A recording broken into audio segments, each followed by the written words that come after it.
Zdravím vás, milovníci kávy. Dnes si spolu pripravíme luxusnú kávovo-čokoládovú šarlotu. Tak poďme na to.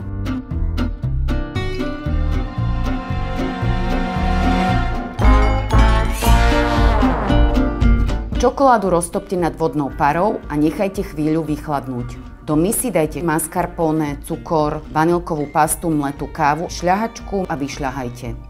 Do vychladnutej čokolády vložte lyžicu kávovej zmesi a premiešajte, aby sa teploty vyrovnali. Následne zamiešajte do zvyšného krému. Piškoty poukladajte na dno a boky formy. Tie na dne formy jemne navlhčite espresom zmiešaným s likérom.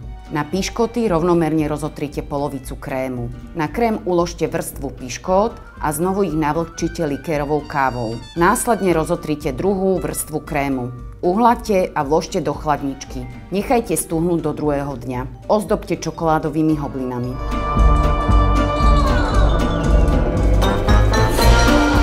Sladkého Silvestra a šťastný nový rok vám želá Popradská káva a redakcia Dobrého jedla.